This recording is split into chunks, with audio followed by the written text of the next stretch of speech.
عظمت علمی کا اندازہ اس بات سے لگائیں کہ جب یہ طے ہوا تزویج کا، ام الفضل سے تزویج کا جب طے ہوا،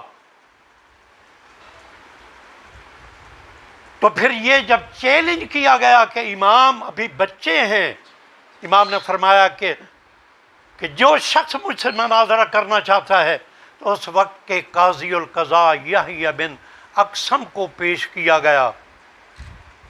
اس پورے بلاد اسلامی کا اس وقت وہ قاضی القضاء ہے، اور امام کے سامنے آ رہا ہے مقابلے کے لیے۔ اب یہاں پہ اس کی نفسیات کو سمجھنے کی ضرورت ہے۔ اس نے کہا یہ خاندان، سوچا ہوگا کہ یہ خاندان اطرت آل ابا کا بچہ ہے، نماز کے بارے میں جانتا ہوگا، روزے کے بارے میں جانتا ہوگا، اور بہت سارے احکامات سے یہ واقف ہوگا، حلال و حرام سے یہ واقف ہوگا۔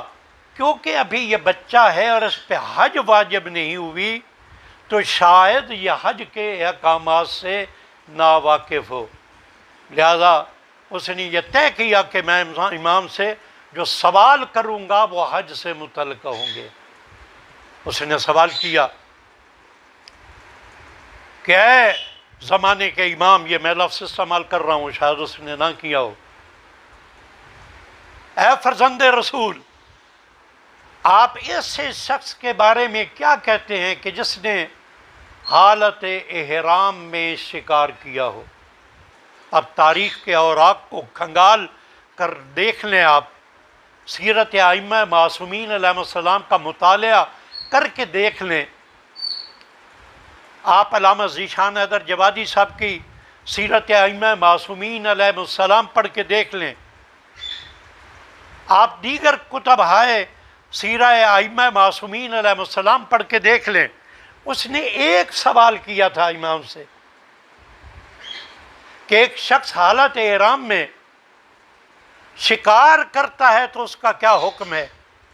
امام نے فرمایا تمہارا یہ سوال ناقص ہے۔ امام نے 22 نکات اٹھائے، تقریباً جو میں نے گنے ہیں، اس وقت سب کے سب یاد نہیں ہے مجھے، 22 نکات امام نے اٹھائے، 22 صورتیں اس سوال کے ذیل میں امام نے پیدا کی، اور کہا کہ مجھے بتاؤ تم سوال ان 22 نکات میں سے کس صورتحال کا مجھ سے جواب لینا چاہتے ہو؟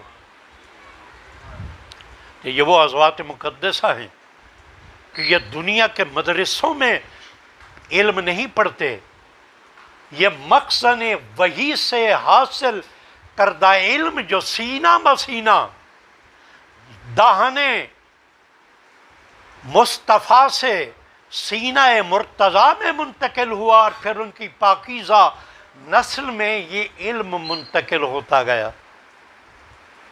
اب لوگوں نے یہ مطالبہ کیا کہ یا ابن رسول اللہ آپ بھی کوئی اس سے سوال کریں۔ اب تاریخ نے اس کو بھی رقم کر لیا، محفوظ ہے تاریخ کے اوراق پہ، تاریخ کے سینے پہ۔ امام نے ارشاد فرمایا کہ مجھے یہ بتاؤ اس عورت کے بارے میں تم کیا کہو گے کہ جو صبح کے وقت ایک شخص پر حرام تھی، تھوڑا وقت گزرا تو اس پہ حلال ہو گئی، پھر جب ظہر کا وقت ہوا تو پھر اس پہ حرام ہو گئی، عصر کے وقت پھر اس پہ حلال ہو گئی، اور مغرب کے بعد پھر اس پہ حرام ہو گئی، اور اس کے آخر پہ عشاء کے وقت اس پہ یہ مختلف 5 کیفیات امام نے اسے گنائی۔ وہ عاجز آیا، کہا یا ابن رسول اللہ آپ بتا دیجئے۔ آپ نے فرمایا کہ وہ کسی کی کنیز تھی، جب اس شخص نے اس پہ پہلی نظر ڈالی تو وہ اس پہ حرام تھی، پھر اس کے آقا نے اس کنیز کو آزاد کر دیا اور اس نے اس کنیز کو خرید لیا تو وہ اس پہ حلال ہو گئی، پھر اس نے اس کو آزاد کر دیا، اس پہ حرام ہو گئی، اس کے بعد اس نے اس سے تزویج کر لی، نکاح کر لیا، عقد کر لیا، اس پہ حلال ہو گئی، پھر اس نے اس سے زہار کیا، یعنی یہ تشبیہ دی کہ تیری پشت میری ماں سے ملتی جلتی ہے تو فقہ جعفریہ میں، بلکہ فقہ اسلامی میں اس طرح عورت انسان پہ حرام ہو جاتی ہے. اس نے یہ جملہ استعمال کیا تو اس پہ حرام ہو گئی، اس نے اس کا کفارہ ادا کیا، اس پہ حلال ہو گئی. پھر اس نے اس کو طلاق دے دی، اس پہ حرام ہو گئی. پھر اس نے اس سے رجوع کر لیا کفارہ دے کے تو اس پہ وہ حلال ہو گئی. تو یہ وہ عزوات مقدسہ ہیں کہ جو بے بس کر دیتے ہیں اپنے سامنے بیٹھے ہوئے قاضی القضاء کو بھی.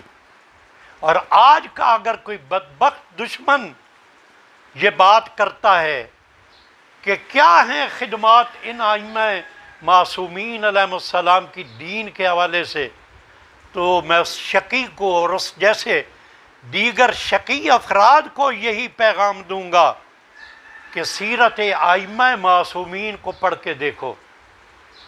ائمہ معصومین کا سب سے بڑا کارنامہ یہ ہے کہ انہوں نے حدیث کو بچایا، انہوں نے حقانیت کو آگے پھیلایا، انہوں نے دین کی حفاظت کے لیے اپنی جان کی قربانیاں بھی دیں.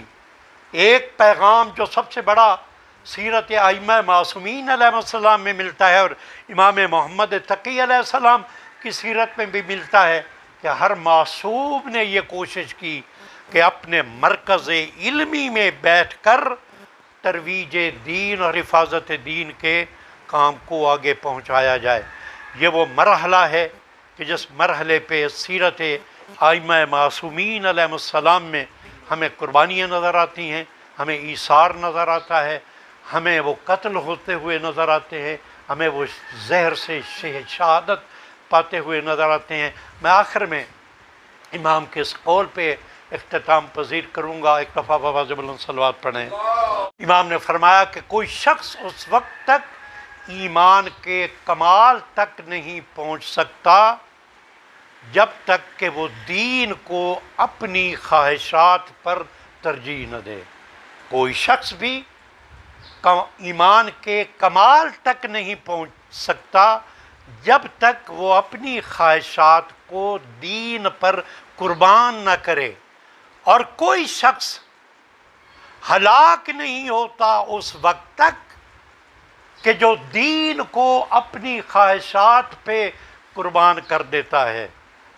لہذا ہمیں چاہیے کہ دین پہ اپنی خواہشات کو قربان کریں، نہ کہ اپنی خواہشات کے مطابق دین کو ڈیزائن کرنے کی کوشش کریں.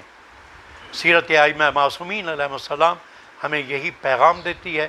خداوند قدوس سے دعا ہے کہ وہ ہمیں سیرت ائمہ معصومین پہ چلنے کی توفیق عطا